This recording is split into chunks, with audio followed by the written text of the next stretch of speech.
अस्सलाम वालेकुम। Open mic cafe में मैं हूँ आपकी होस्ट डॉक्टर रूपा।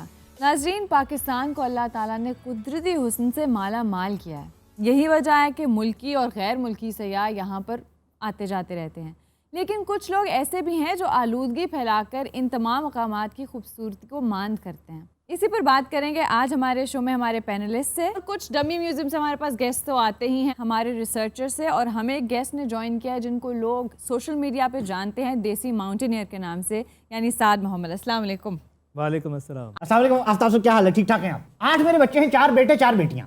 साजिद, वाजिद, हामिद, राशिद, ठीक है जी, और 4 बेटियां हैं। तो बेटियां में ना आ गई। तुम चुप करो, बेटियों के नाम मैं नहीं बताता। साजिद, वाजिद, हामिद और राशिद, ये मेरे 4 बच्चे हैं। उनका दिल करता है घूमते फिरते रहने का। आपकी अहलियां हैं साथ? भाई आओ परली।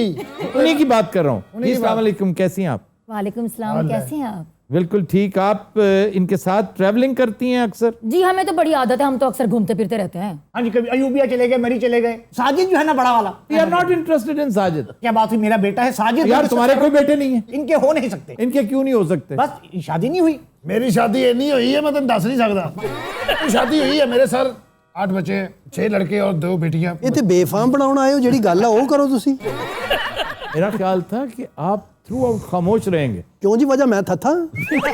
आपका गेटअप बड़ा अजीब सा है। ਸਾਰੀ ਜ਼ਿੰਦਗੀ ਮੈਂ ਟੂਰਿਸਟ ਆਣ ਵਾਲੇ ਆ। ये बाल रखने का कोई ਮੇਰਾ ਆਪਣਾ ਸਟਾਈਲ ਹੈ ਸਰ। ਕੀ ਮਤਲਬ ਤੁਹਾਨੂੰ ਬਿੱਲ ਹੁੰਦਾ ਹੈ? भाई ने मैं पहाड़ी चढ़ी है 17 दिनों ਦੇ ਵਿੱਚ केटू। तुमने कभी अपनी शक्ल देखी है या आपने बुलाया या खुद आया सर कोई? हमने तो कहा था कोई माउंटेनियर्स, कोई हाइकर्स आएंगे, ये तो तो वो हमने साद साहब को बुला रखा ओरिजिनल है मंगवाए जो हैं। असल माउंटेनियर है। ये बिल्कुल। भाई इन्होंने तो मैं कई बार उसे देखा। कहाँ? केटू कभी उत्ते जा रहा होंदा, कभी थल्ले आ रहा होंदा। मैं कई बार पूछा भाई तेरे कोई सजा हुई है की मसला? मैं जितन दी ਤੁਹਾਡੀ ਗੱਲ ਸੁਣੀ ਹੈ, ये किलर माउंटेन है। ओ ये केटू नहीं है, किलर माउंटेन। ਨਾਂਗਾ ਪਰਬਤ। ਨਾਂਗਾ ਪਰਬਤ पर्वत है।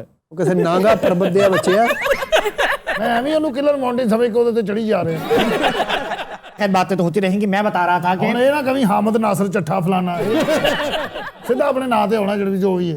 4 मेरे बच्चे हैं, साजिद, वाजिद, हामिद और राशिद। वो जिद करते हैं हमें चिप्स खाने हैं। ਓਏ ਅਸੀਂ ਲੈ ਕੇ ਦੇਣੀ, ਸਾਲਿਆ ਲੈ ਕੇ ਦੇ ਉਹਨਾਂ ਨੂੰ। ਸਾਡੇ ਬੱਚੇ ਨਹੀਂ ਹੈਗੇ, ਅਸੀਂ ਇੱਕ ਬੱਚੇ ਦਾ ਡਿਸਕਸ ਨਹੀਂ ਕੀਤੀ। ਮੇਰੇ 12 ਬੱਚੇ ਆ। ਇਹ ਅਸਰ ਤੁਹਾਡਾ ਕੀ ਖਿਆਲ ਕਰੋਨੇ ਨਾ ਹੋਇਆ? ਇਹ ਤਾਂ ਉੱਚੀ ਖੰਗਦਾ ਇਹਨੂੰ ਨਾ ਪੈ ਜਾਂਦੀ। अच्छा जी, मोअज़्ज़ज़ मेहमान के साथ भी बात कर लें। हमारा हीरो है साथ, आपको बहुत बहुत खुशामदीद। बहुत शुक्रिया जी। कहाँ से होके आ रहे हैं? गैशरबॉम गए थे इस दफ़ा? तो या 2019 में हाँ गैशिब्रम, बट अभी ताज़ा अगस्त में रखियोट पीक पर भी गया हूँ, which is part of the Nanga पर्वत मैसिव। ये बताइएगा मैसिव का मतलब क्या है? मैसिव जो है वो अगर हम उर्दू में कहें तो पहाड़ों का झुरमट। जब रामा लेक से हम देखें ना, क्लियर मॉर्निंग होती है जब, बिल्कुल तो ये पूरा झुरमट नजर आता है। बिल्कुल। और एक और जगह जहां से ये झुरमट नजर, रट्टू की तरफ अगर आप दरले लेक से सीधा मंजर देखें तो सनसेट और वो एक शॉट बनता है बहुत ही हसीन, दरिया अस्तौर के साथ साथ। क्या करने जाते हैं आप? पहाड़ों पे क्यों चढ़ रहे हैं भाई? वो सारा कुछ तो इन्होंने बता दिया, मैं तो अब क्या बताऊं कि मैं क्या। असद भाई मुझे काफी दफा वहां मिले हैं। असद नहीं है वो। इनका साद नाम है इनका। ये बताना वैसे बड़ा मुश्किल है कि पहाड़ों में क्या लेने जाते हैं। पहाड़ बुलाते हैं आपको, बिल्कुल ऐसी। और ये वाकई ये तो जो बयाबानी तबीयत रखता है ना, उससे पूछे। सही कहा तुसी आफ्ताब साहब, पहाड़ वादा देंदे ने। ए नागा पर्वत नहीं एक दिन मैं कहंदा ओए ਇੱਕ ਘਬਰਾ ਕੇ ਕਹਿੰਦਾ ਨਹੀਂ ਭਾਈ ਮੈਂ ਇਹੋ ਜਿਹੇ ਨਹੀਂ, ਮੈਂ ਸੈਰ ਕਰਨ ਆਇਆ। ये पीछे निकल के कहना मैं चलना भाजी मैं हो गया।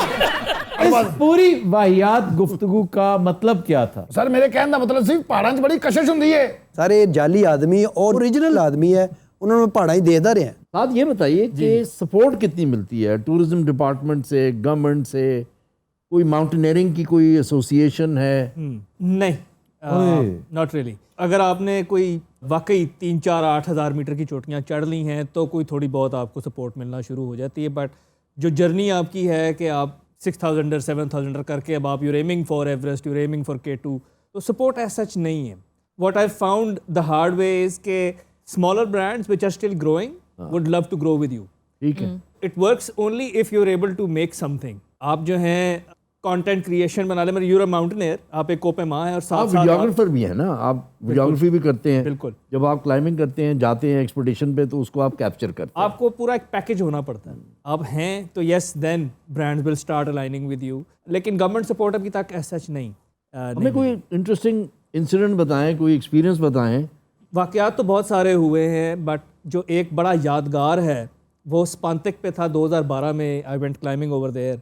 आपने सर की हुई स्पांतिक? जी, स्पांतिक माशाल्लाह। Was my first 7000er। बड़े फख्र की बात है ये। ये 7000 मीटर की बात हो रही है जी। 25,000 फुट की बात है। जनाब we were talking before the show, तो मैं इनको बता रहा था कि ज़्यादातर क्लाइंबिंग जो है वो रात के वक्त शुरू होती है, क्योंकि उस टाइम बर्फ़ जो है ना वो बिल्कुल कक्कर होती है, और आपके क्रैम्पॉन्स जो आपने कील कांटे पहने हुए हैं वो अच्छी तरह खुबते हैं बर्फ़ में। क्रेविसेस का खतरा नहीं होता कंपैरेटिवली, यस। ये क्रेविसेस क्या होता है? क्रेविस जो है ना, आप अगर उसको उर्दू में कहेंगे एक शिगाफ, एक दड़ाड़ जो बर्फ में क्रैक, क्रैक्स। और ये कई 100,000 फुट गहरे तक होते हैं। बिल्कुल ऐसे ही, सबसे बदनाम इस हवाले से है नांगा पर्वत। बिल्कुल ऐसे ही। दैट इज व्हाई उससे किलर माउंटेन मैं एक बारी डिग पिया सी होती, मैं 6 महीने रहा थले। इन्हें तो थले दुकान पा ली सी। रात 12 बजे वी स्टार्टेड फ्रॉम कैंप 3। अब कैंप 3 का मतलब ये कि हम ऑलरेडी 6000 मीटर पे हैं, और हमारे से ब्लंडर ये हुआ जाते हुए कि एक्चुअल कैंप 3 स्पांतिक पे 6300 मीटर पे है। तो हम 300 मीटर जो है उससे नीचे हमने कैंप लगा लिया फॉर वॉट एवर रीज़न। अब ये गलती करके ही आपको पता लगता है कि आपने अपने साथ किया क्या है।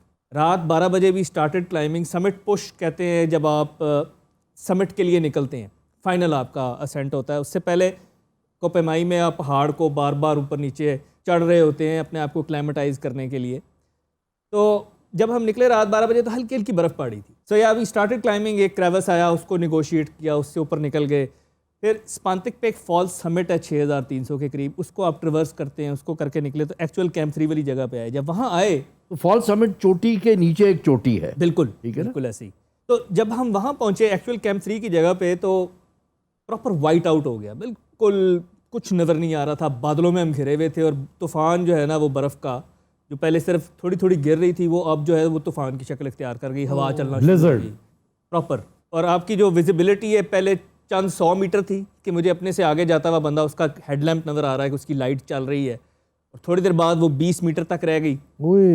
और अब आपने अच्छा मतलब अपने आप को कवर किया होता है, डाउन गूज डाउन जिसको आप कहें कि बतख के पर के भरी हुई जैकेट जो है वो आपने पहनी होती है ताकि आपको ठंड ना लगे। उसी के आपके मिटन्स दस्ताने होते हैं। बतख? ये बतख कौन सी होती है? ये वही बतख जिस पर ये मरता है ना, फिदा होता है। मग। ये गूज कर, ये बतख आम बतख नहीं होती, ये मग के पर होते हैं। मैं तो पर सुट ते चंगी भली जैकेट बन जानी सी।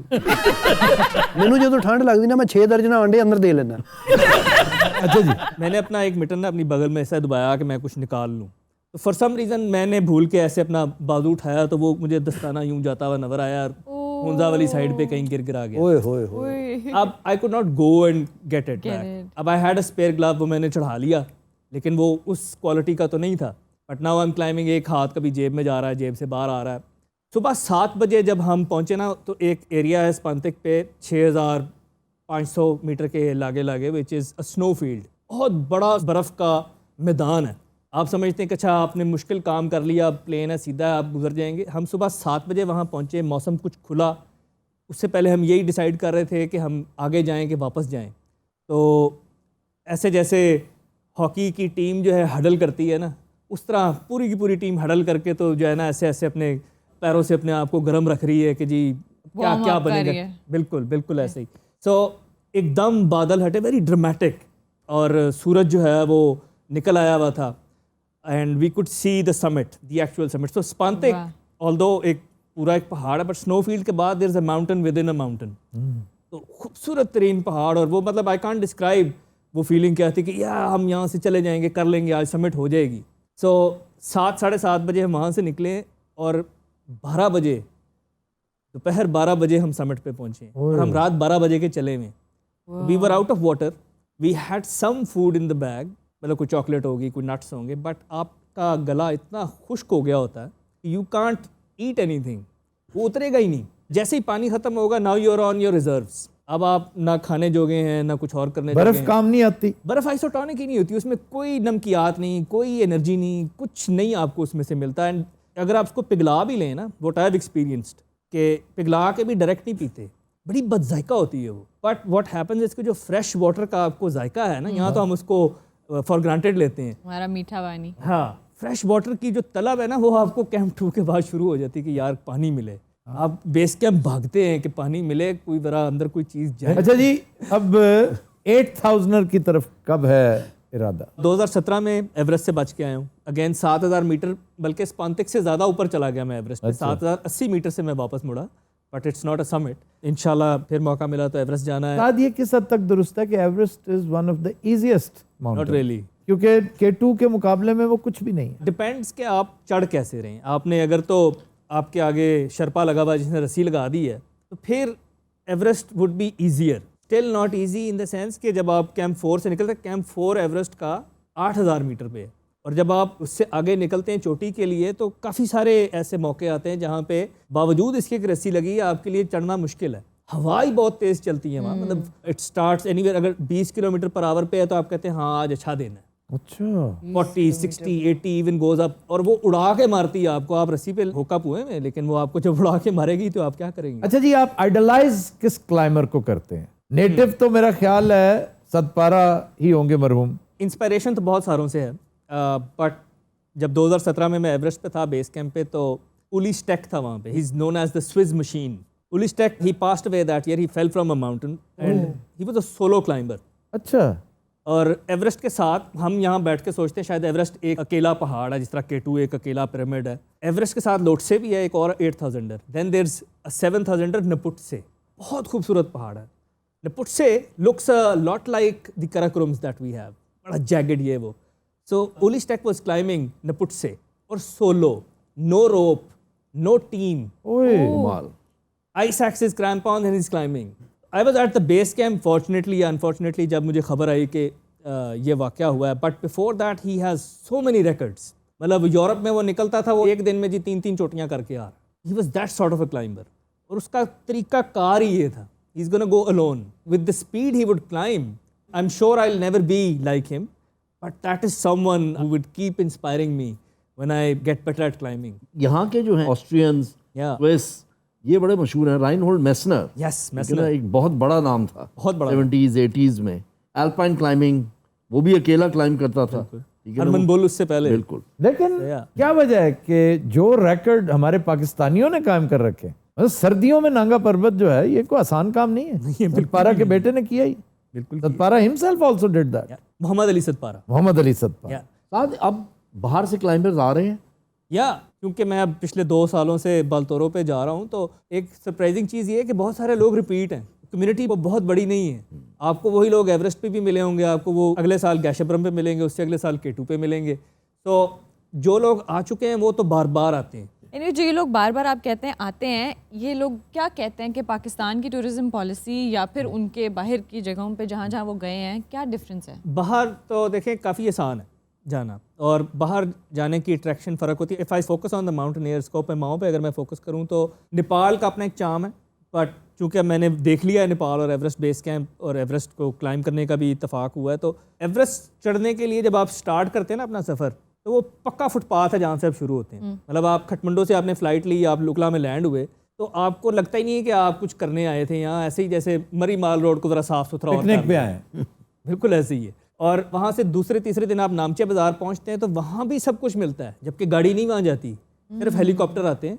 और मैं जब वहाँ था तो BBC उर्दू ने फ़ोन करके मुझे ऑन एयर लिया, अपने शायद रेडियो शो पे था, तो मेरे मुंह से बेसाख्ता निकला कि ये ऐसे जैसे मरी हो और यहाँ पे राजे ना हो और यहाँ पे सड़कें ना हो। तो ये बिल्कुल पुराना मरी है। अच्छा। नामचे बाज़ार की बड़ी वो वाली फील है। अच्छा, it is such a tough job. तो क्या हुकूमत की तरफ से इसको स्पोर्ट्स सेक्टर में डाला गया, क्या ये काउंट होती है? अगर नहीं डालेंगे तो फिर हम क्या बातें कर रहे हैं कि टूरिज्म डेवलपमेंट नॉर्दर्न एरियाज, ये तो गवर्नमेंट को हर सूरत में करना चाहिए। ये माउंटेनियरिंग मतलब life threatening, it's kind of. नहीं नहीं नहीं, what is not life threatening? देखिए स्पोर्ट्स, और जब हम कहते हैं एक्सट्रीम स्पोर्ट्स, तो उसमें रिस्क फैक्टर तो होता ही है, बट इंसान में ये एक डिज़ायर होती है, उसमें एक जज्बा होता है कि ये मैंने करना है, ठीक है ना?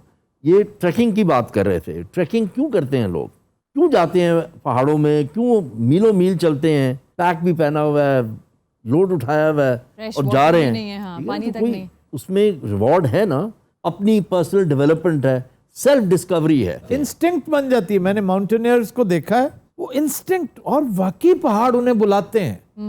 ये मैंने महसूस कर लिया है कि वो पहाड़ की लैंग्वेज बोलते हैं, उसकी खामोशी को समझते हैं, उसे कम्युनिकेट करते हैं। क्योंकि हमारा बड़ा प्यारा दोस्त अब्बास चोपा इज अ जज, मैं चंद दिन पहले जिक्र कर रहा था उनका इन गिलगित हाई कोर्ट, बड़ा लाजवाब फ्रेंड। और मेरी अपनी इंफॉर्मेशन जो हाइकिंग से मुतालिक, वो आधी से ज्यादा उनसे मुस्तार है, लेकिन मैं उन्हें कई दफा पहाड़ को एक्सप्लेन करते बताता हूँ। और ये गुफ्तगू जो है ना, पहाड़ से बात करना, मेरा उस्ताद जो है हंटिंग में कहा करता था कि हंटर उस वक्त हंटर बनता है जब उसकी बंदूक उसके साथ गुफ्तगू करना शुरू कर दी। ये मुश्किल तरीन जो है हिमालयस है, कराकरम है, या हिंदू कश जो है Karakoram, I would rate it the most difficult one. मतलब जैसे हम नंगा पर्वत को कहते हैं कि किलर माउंटेन है, K2 इज सैवेज माउंटेन, आपको कच्चा खा जाता है।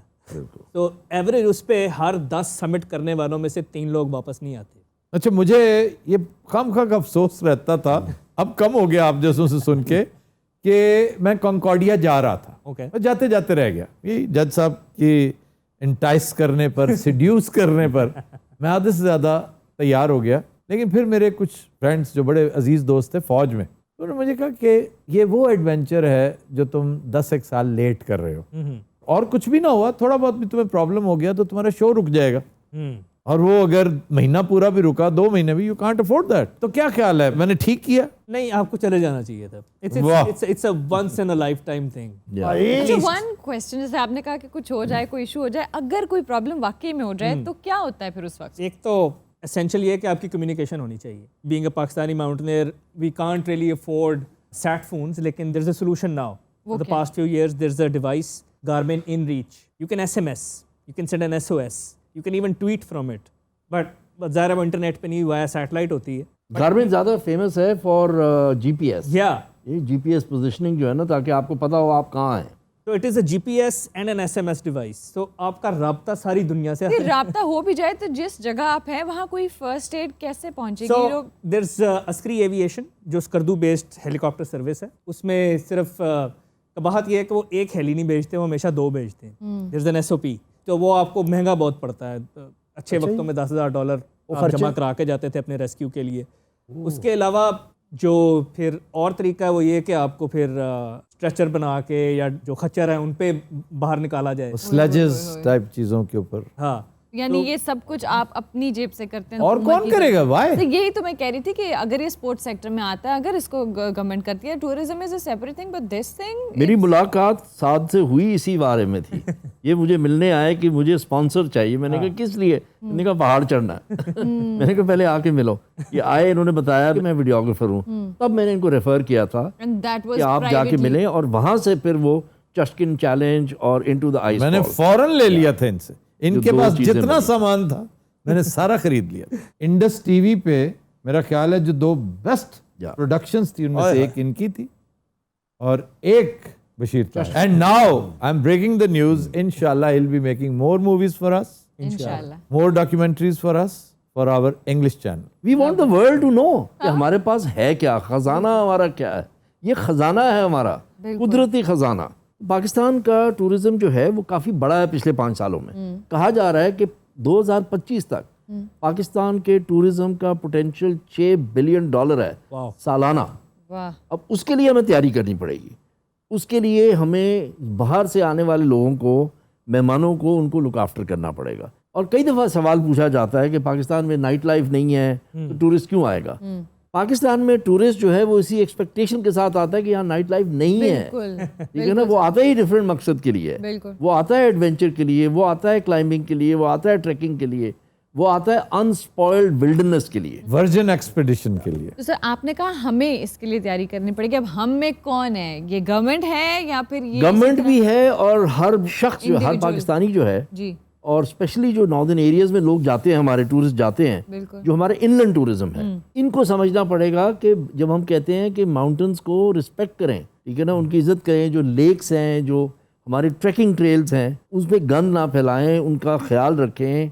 अगर आप चीज़ें लेके जाते हैं तो अपना गार्बेज है उसको समेट के वापस। ये जो 4 बच्चों के नाम ले रहे हैं, जो आप लिटरिंग करते हैं, वहां पर गंद फैलाते हैं, उसका क्या कभी सोचा उस बारे में? आफ्ताब साहब, वो बच्चे हैं, बच्चे तो ये करेंगे ही।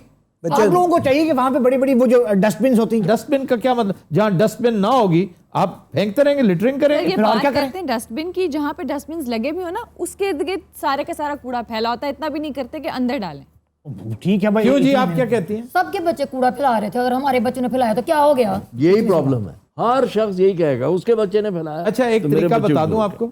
एक बड़ा सारा ना, हाँ जी। जैसे शॉपर बैग होता है ना, बड़ा सारा, 2-3 ब्लैक बैग साथ रखें, वो चलता फिरता डस्टबिन है। ਉਹਦੇ 'ਚ ਬੱਚੇ ਪਾਲਾ।